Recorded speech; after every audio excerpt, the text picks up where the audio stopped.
Eu quero você comigo. Até as 2h30 da tarde, seguimos juntos e começamos agora, já falando então das dores abdominais. Eu gosto sempre de começar com o nosso momento de saúde, porque a gente precisa ter saúde, né, antes de qualquer coisa. E o nosso corpo precisa de cuidado, a gente precisa ser responsável por ele, já que é um presente de Deus. Não sejamos negligentes, ao contrário.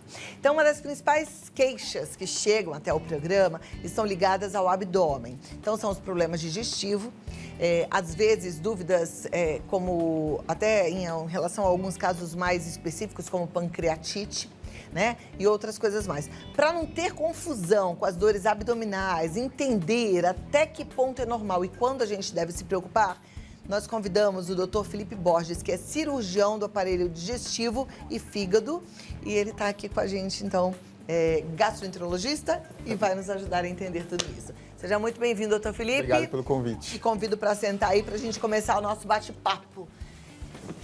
Eu falei de abelhuda que eu sou, mas eu imagino que tenha gente com dor abdominal uma vida inteira, né? Que tem problema de prisão de ventre, que tem problema de má digestão. Isso é comum? Existem pacientes que têm doenças crônicas, que a gente fala, igual uma pressão alta, né? E tem essas doenças inflamatórias, ou essa doença que nem você falou, constipação, e às vezes, em alguns casos, até diarreia. Né? E a gente precisa exatamente diferenciar quando que é uma doença crônica, qual que é o tipo de tratamento dela, ou de uma doença aguda, que precisa de um tratamento diferente, mais urgente nesse caso, né? O que seria normal? Que aí a gente já descarta o grilo na cuca dos nossos telespectadores. Vamos pensar que, principalmente nos casos das mulheres, as famosas cólicas, né? Que as mulheres têm principalmente cólicas por conta da menstruação, por conta do ciclo menstrual. Então, isso pode ter, lógico que não é uma cólica, aquela dor insuportável, mas tem. Você, por exemplo, exagerou na comida, exagerou na alimentação, você sabe que passou do limite, tem um desconforto, aquela barriga estufada, isso também é normal. A partir daí, se você tem algum sinal de alerta, um sinal de alarme, o que a gente fala? Se você teve febre, aí se você começa a ter vômito, se tem uma alteração no hábito intestinal para constipação, que é o intestino preso, ou para diarreia, que é o intestino solto, isso daí tem que chamar a sua atenção. Você percebeu que a barriga também está aumentando, está distendendo, que ela fica, às vezes ela fica até brilhante, isso também é muito fora do habitual. Então você tem que procurar o pronto-socorro nestes casos, que significa que você tem uma urgência da parte abdominal, porque não é só uma dor habitual. Tá, aí seria uma dor mais aguda, então significa urgência. Mas a gente, em alguns casos, precisa ter o nosso gastro para fazer um acompanhamento e para tratar alguma doença antes que agudize? Perfeito. Quando a gente, da mesma forma que você vai no cardiologista para fazer o seu check-up, a mulher também procura o ginecologista para fazer, você precisa procurar um gastroenterologista, um cirurgião do aparelho digestivo para cuidar da sua parte abdominal. Cada médico tem a sua especialidade e cuida de uma parte do seu corpo. Então, por conta disso, a rotina também, dentro das, se você não tiver nenhuma alteração, dentro do controle, uma visita uma vez por ano ao gastro é suficiente para você fazer justamente esse acompanhamento. Tem um desconforto de uma alimentação, um episódio ou outro esporádico, de uma vez, 2 vezes a cada 6 meses, de uma diarreia ou de uma constipação, também é normal devido à rotina, alteração da alimentação, comer uma comida fora, comer uma comida diferente, isso é normal acontecer. Agora, se você tem esse quadro, todo dia, eu demoro uma semana, 10 dias para ir no banheiro, ou então todo dia quando eu vou no banheiro, é aquelas fezes mais líquidas, que às vezes eu não consigo nem segurar, e isso com certeza não é habitual e a gente precisa procurar o médico para poder tratar. Maravilha. Dores de estômago, porque a gente está falando do abdômen, né? Então vou incluir o estômago aqui. Tem gente que sente dor de estômago por muito tempo e não procura. Por exemplo, um problema mais grave no estômago, ele pode evoluir? Claro, se você tem uma dor constante, às vezes o pessoal, é só uma gastrite, né? Aí fica tomando os remédios esporádicos, os famosos ZOL, né? Omeprazol, pantoprazol, e não vai procurar a causa. Às vezes uma causa pode ser uma causa mais séria. Até um tumor, um câncer, alguma coisa nesse sentido, ela pode começar sempre só com uma dorzinha, com um desconforto, uma perda de apetite, né? Por isso que esse controle tem que ser feito. As dores que a gente tem, é o que eu te falei, tive uma dorzinha, e passou, ok. Não, tem uma dorzinha hoje, uma dorzinha amanhã, depois de amanhã, não é para ficar sem procurar um médico, né? Tá joia. Me chamou muita atenção uma vez, eu conversando aqui com uma nutróloga, e ela me falou que esses desconfortos abdominais que a gente tem, quando eles são muito frequentes, eles podem sinalizar que a gente tem algum tipo de intolerância a um determinado alimento. E que se a gente fica insistindo, isso a longo prazo vai fazendo mal e pode até virar algo grave, como por exemplo, um tumor. Isso ocorre normalmente? Não, normalmente não, tá? Existem as intolerâncias, a mais conhecida é a intolerância à lactose, mas tem intolerância a glúten, alguns tipos de alimentos depois específicos, alguma fruta, alguma coisa nesse sentido, tá? Na verdade, assim, você pode ter, quem tem intolerância à lactose sabe que os efeitos são muito ruins. É uma dor forte, normalmente um hábito intestinal irregular, normalmente com diarreia, aquela que não consegue segurar. Então o paciente ele já segura. Lógico que ele precisa do diagnóstico. Se ele tem essa dor e não procura o médico, é muito difícil que ele vai chegar nesse diagnóstico de uma intolerância a glúten, né? Uma doença celíaca. A doença celíaca pode evoluir para um câncer, para um tumor, isso sim. A intolerância à lactose, neste caso, não, tá? Hoje a gente tem como tratar, mas o principal tratamento é retirar os alimentos. Tem intolerância à lactose, não tome leite nem seus derivados. Tem intolerância a glúten, evite farinha branca e seus derivados, né? E a gente vai trabalhando nesse sentido. Tem medicações que auxiliam, que recompõem, principalmente a enzima da lactase, que é a enzima do leite, mas mesmo assim o ideal é que você evite esse tipo de alimento. Ótimo. Eu fico muito feliz de ver a evolução da indústria farmacêutica, trazendo aí pra gente possibilidades, como você falou ainda há pouco do UOL, né? Todo mundo virou um pouco médico, vai todo mundo lá faz a automedicação, o que é um perigo, a gente não deve fazer.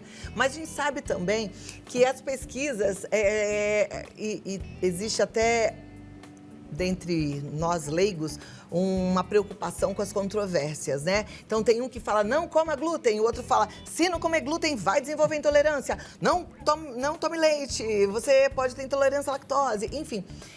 Como é que é isso do ponto de vista do gastro? A gente realmente pode desenvolver uma intolerância se a gente tira por um tempo determinado alimento? Não, nosso organismo, como todo mamífero, ele foi programado para receber o leite durante a infância, né? Durante a nossa fase adulta, a gente tende a perder as enzimas que digerem o leite. Porém, tem pessoas que conseguem manter até o final da vida e tem pessoas que não conseguem, que elas perdem essa quantidade maior e param de produzir a enzima da lactase, que é a enzima que digere o leite, tá? Nesse caso, o paciente tem intolerância. Não significa que se ele ficar um tempo sem tomar o leite, ele vai desenvolver intolerância, se ele ficar um tempo sem comer o glúten, isso não. Isso é do organismo de cada paciente, de cada pessoa. Não tem relação, tipo, se eu parar de tomar leite, eu vou desenvolver intolerância. Não, isso não acontece. Eu sempre fico pensando que isso não faz nenhum sentido, né? Quer dizer, se eu paro de comer por um bom tempo um determinado alimento porque eu não tenho acesso a ele, significa que depois, quando eu comer, eu vou ter um problema com ele? Isso não existe. É muito estranho, né? Gente, olha, eu acho que as informações estão aí, mas a nossa inteligência também tá aqui. A gente tem que pensar, não é pra consumir informações assim à torta direita sem pensar, né? A gente está falando de dores abdominais, existem aqueles mitos de alguns alimentos que a gente não pode misturar. E eu sei que tem telespectador em casa que também pensam nesses mitos. Isso é verdade? Alguns alimentos a gente não deve misturar? Por exemplo, manga com leite? Não tem nenhuma restrição absoluta. O que acontece é que são alimentos, às vezes, de difícil digestão, entendeu? Se você toma um leite e depois vai comer uma fruta, no exemplo a manga, você pode ter uma sobrecarga de glicemia, que pode dar um desconforto. O organismo, ele demora para fazer a digestão desses alimentos, então dá uma dorzinha abdominal, dá um desconforto, você fica estufado, produz muitos gases, acaba rotando bastante. E por isso que é evitado, o pessoal tem esse medo de evitar. Mas já fala assim, não pode tomar, não, isso não existe. Tá, joia. Essa semana, se eu não me engano, no finalzinho da semana passada, a gente recebeu aqui um médico endocrinologista e a gente estava falando de obesidade. E ele falou de um medicamento, uma injeção, que é a Ozempic, que está muito na moda agora. Ela é cara, mas as pessoas estão gostando porque tem lá uma perda de peso considerável. E ele estava falando que diminui o processo, retarda o processo de digestão. Ou seja, a pessoa se sente um pouco mais satisfeita por mais tempo. Mas algumas pessoas já me falaram que ficam empachadas, que ficam com um pouquinho de dores abdominais, que sentem enjoo. Isso faz mal do ponto de vista desse trabalho digestivo? Na verdade, o que o Ozempic faz? Ele faz o que a gente chama de gastroparesia, que é o estômago parar de fazer a força para, para progredir a alimentação para a parte do intestino, sair do estômago e ir para o intestino. Essa gastroparesia, quando que ela dá sintomas de ser ruim? Se você comer demais, seu estômago vai ficando cheio. A hora que ele chega no tamanho dele, ele dilata, a terminação nervosa do estômago reclama, ó, para que você tá muito cheio. Então, quando esse elemento faz, como esse medicamento faz essa gastroparesia, por exemplo, o que você comeu ontem ainda normalmente vai estar no seu estômago se estiver usando a medicação. Se você não usa a medicação, dentro de 2 horas já é para ter todo eliminado, tudo que você comeu já é para ter saído do estômago, normalmente. Com o remédio, não. Ele faz justamente isso, ele deixa muito mais tempo. Então, o que acontece? Você fica saciado muito mais tempo, né? O excesso, quando você começa a comer, se você não diminuir sua alimentação com o remédio, você vai ter esse desconforto. Você vai comer e falar, nossa, pelo amor de Deus, estou passando mal. Por quê? Porque você tem muita comida dentro do seu estômago, ele está dilatado e essa dilatação que causa dor.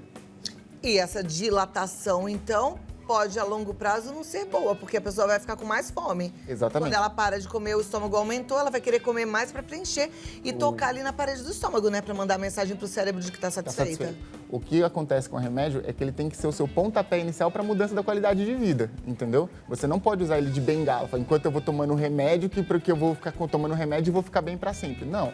Ele é o pontapé para você aprender a comer melhor, aprender a comer da maneira direita, você conseguir melhorar, você emagrece, você tem mais disposição para fazer atividade física, então agregar atividade física na sua rotina e aí você mudar o seu estilo de vida. O remédio é o pontapé inicial para você fazer isso, não é a sua muleta para você viver a vida toda com ele.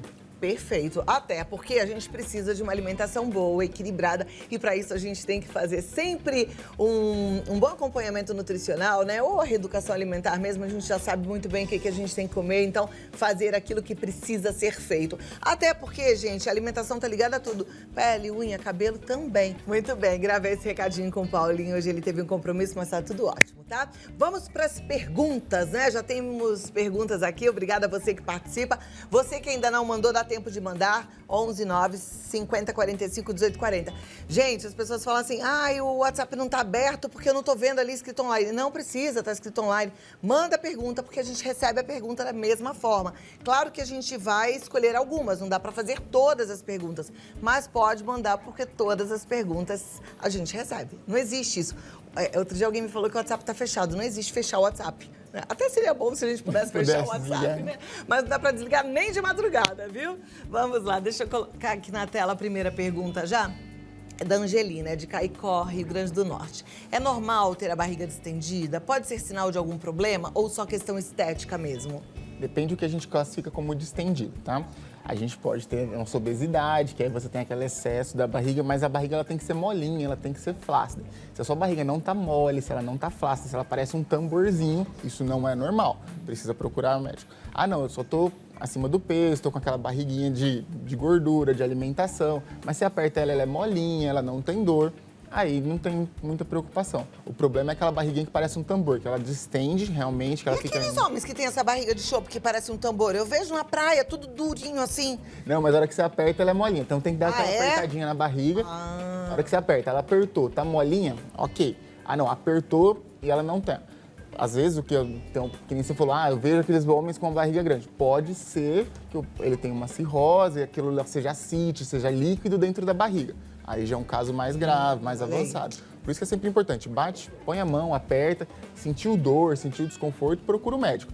Não, tô apertando, ela tá maiorzinha, mas não tô sentindo nada. Provavelmente é só gordurinha mesmo. Então, distendida com dor, distendida dura, aí é perigoso. Aí é perigoso. Ok. Vamos para a próxima pergunta. A Poliana de Goiás. O que causa a pancreatite? Perdemos um ente querido com a doença e ficamos assustados. A principal causa é pedra na vesícula. É o que a gente chama de colelitise, é a pedra na vesícula. Então, todo paciente que tem pedra na vesícula precisa operar a vesícula. Por quê? Para evitar justamente a pancreatite. A pedra na vesícula em si não é uma doença que pode matar, mas as consequências dela, a colicistite, que é quando ela infecciona, a pancreatite, essas doenças, infelizmente, elas podem levar a óbito. Por isso que tem essa precaução. O paciente com pedra na vesícula tem que operar. E a principal causa de pancreatite é pedra na vesícula. E qual a principal causa de pedra na vesícula? É a disfunção da própria vesícula. Ela para de funcionar. E aí funciona como se fosse um grãozinho de areia dentro da ostra. É um grãozinho que vai juntando outro grãozinho e forma uns cálculos. Aí eu vou te perturbar. E por que a vesícula para de funcionar? Porque o nosso organismo não foi feito para durar o tanto que a gente vive, né? É lógico que tem pacientes que, tem pessoas que desenvolvem pedra na vesícula jovem, mas não é o habitual. O habitual é mulheres, porque elas vivem mais do que os homens, mulheres acima de 40 anos, que tiveram filhos, esse é o habitual de quem tem pedra na vesícula, tá? E aí, por conta disso, que a mulher se acaba sempre se preocupando mais e operando muito mais, tá? Mas homem também tem pedra na vesícula e quando tiver tem que operar. Ok. Próxima pergunta na tela, vamos lá. É da Márcia. Sinto vontade de ir ao banheiro logo após consumir café. Pode ser alguma intolerância alimentar? Na verdade, depende, né? O café em si, não existe intolerância ao café. Que nem a gente fala, tem intolerância. Não, o café a gente não tem nenhum registro de intolerância ao café. O que acontece com o café, ele é um metabolizador, ele é um acelerador do metabolismo, né? Então, quando tem muita gente que toma café, realmente sente a vontade de ir ao banheiro. Mas por quê? Porque o café, além dele estar quente, quando você bebe alguma coisa quente, nosso organismo tende a acelerar. E o café, por conta da cafeína, ele também é mais um metabolizador. Então, tem pessoas que ao tomarem um café, principalmente se for uma xícara grande, uma grande quantidade, eles tendem a querer ir ao banheiro. Isso é normal. Legal.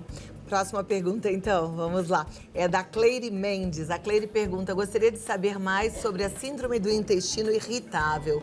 Quais os primeiros sinais desse problema? Na verdade, a síndrome do intestino irritável é um diagnóstico de exclusão. Você tem que fazer toda a investigação do abdômen, de todas as alças intestinais, de todo o estômago, de todo o intestino. E se você não identificar, você classifica como uma síndrome do intestino irritável. O mais comum é dor abdominal constante, aquela cólica que não melhora com medicação, uma aceleração do intestino, então você vai ao banheiro de forma diarreica por 3, 4 vezes ao dia, às vezes até mais, tá? E que não trata, que tem normalmente, às vezes, um fator psicológico associado. Então você tem ou um quadro depressivo, ou um transtorno psicológico ou psiquiátrico associado. Isso é muito comum na síndrome do intestino irritável. Não significa que você só tem se você tiver um fator, mas não. Mas a gente sempre procura uma causa. Às vezes o paciente tem uma depressão e isso acaba também ocasionando uma síndrome do intestino irritável, tá? Olha só como o nosso corpo é interessante, né? Você vê, de repente o paciente tem uma depressão que pode causar síndrome do intestino irritável. Tá tudo junto. E eu falo sempre, e você ainda com preconceito de tratar a depressão com psiquiatra, pelo amor de Deus. Você vê como as coisas estão interligadas? A gente tem que tratar nosso corpo com respeito e com os especialistas que a gente tem, graças a Deus, por essa vocação tão linda. Próxima pergunta já vai para a tela e é do Thiago Soares, ele é do Rio de Janeiro. Como identificar a dor do apendicite? Houve casos na família e fiquei preocupado. A apendicite é uma das doenças mais comuns que a gente tem dentro da parte cirúrgica, né, do aparelho digestivo. Ela é uma doença que começa na famosa boca do estômago, perto do umbigo, e depois ela vem para o pé da barriga do lado direito, que a gente chama de fossa ilíaca direita, mas é o pé da barriga do lado direito, tá? É a localização onde o apêndice localiza, tá? Ele começa com uma dor que ela tende a progredir constante, você toma um remédio, dá aquela melhoradinha e logo depois ela volta de novo. Se tiver febre, é uma febre baixa, 37,8, no máximo 38, pode estar associado ou não a vômitos, tá? Justamente por conta desse começo na boca do estômago. Mas é aquela dor que você sente na boca do estômago, vai para o pé da barriga do lado direito, tem uma febrinha baixa, uma dor que não melhora, você toma um remédio, não melhora.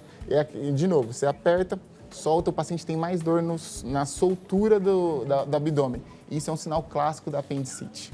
Legal. Aí tem que correr para o hospital. Correr para o hospital porque o tratamento é cirúrgico, sempre. E aí tempo é sinônimo de um tratamento bem sucedido. Perfeito. A apendicite ela vai do grau 1, que é o grau mais leve, até o grau 4, que é o grau mais avançado, onde tem perfuração, pus dentro da barriga. Então, quanto mais precoce você tratar, melhor sua cirurgia, mais rápida a recuperação. Tá, joia. A próxima pergunta, ela não se identifica, mas diz: tenho muita constipação intestinal, mesmo consumindo mais água e fibras. O que mais posso fazer para melhorar?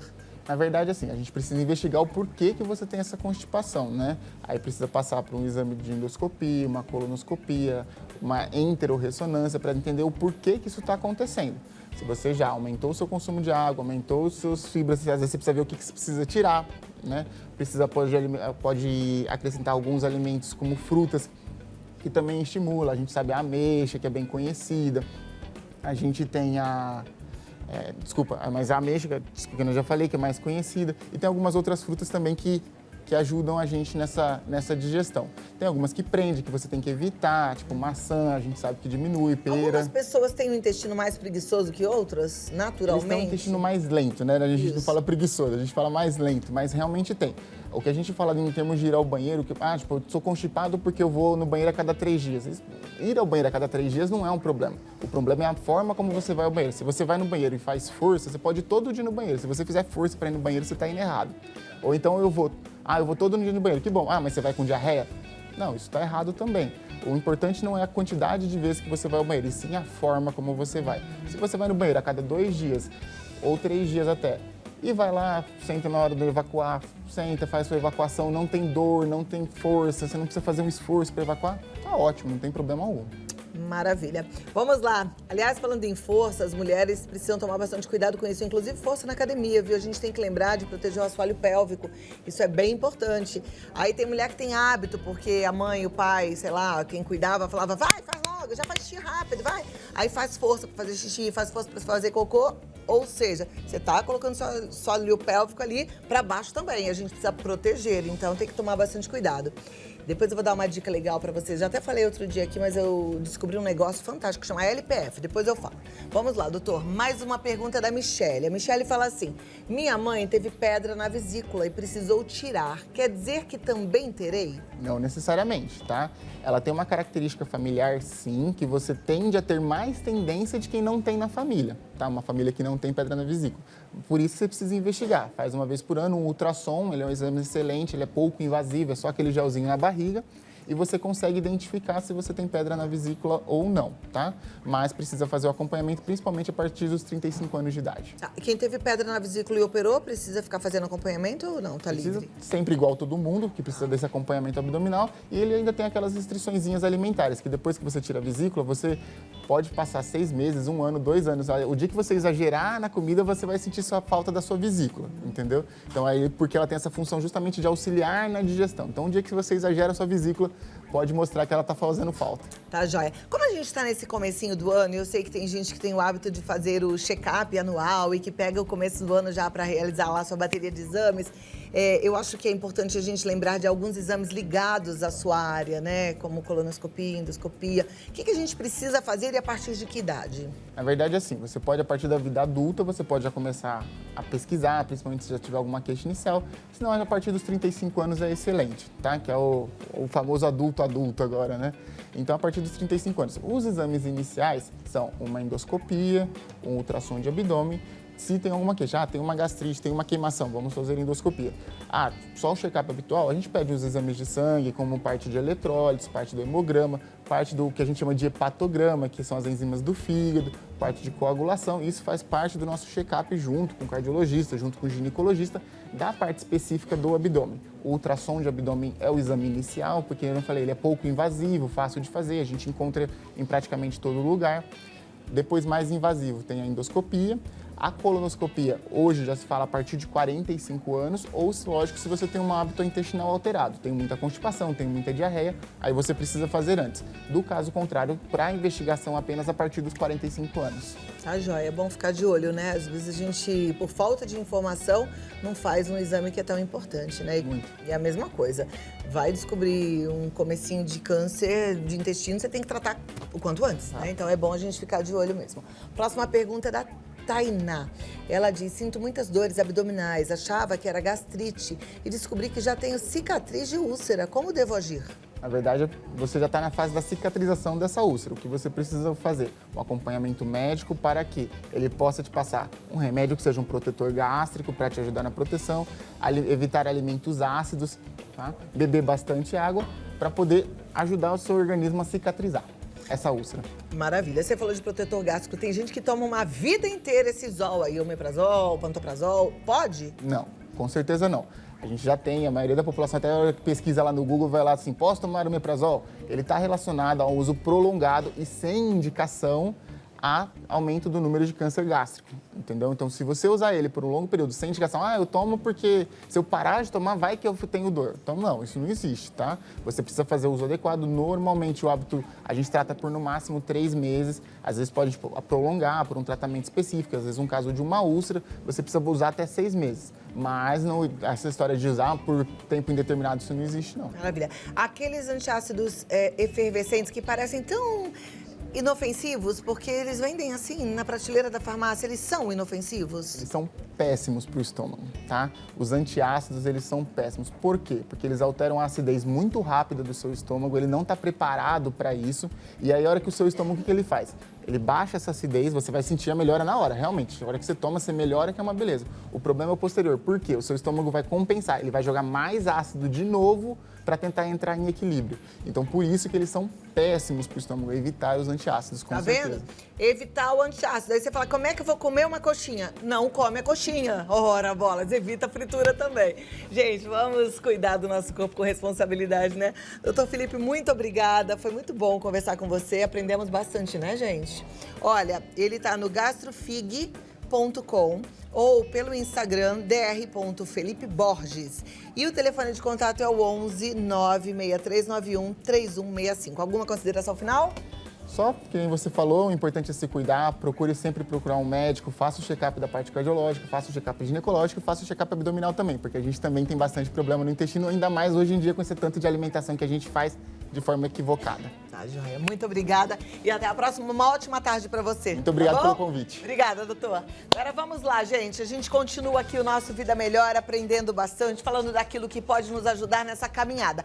Inclusive, eu gosto de te estimular a ter uma vida saudável, a começar pela sua aparência física. Hoje eu li uma coisa bonitinha, uma seguidora falou assim, eu tento fazer tudo o que você fala, de acordo com as minhas possibilidades. Ela deixou lá no meu Instagram. Eu achei tão fofo, sabe? Porque é claro que a gente vai fazer dentro das nossas possibilidades, né? Mas assim, a gente se comprometer e falar assim, eu quero melhorar, já é um passo tão importante. O ano começou, você vai fazer tudo igual ou você vai ter nova atitude? Tem gente que tá prometendo dar aquela mudada, aquela virada, porque não tá se curtindo, acha que perdeu a cintura, acha que tá quadradinho, faz tempo, né?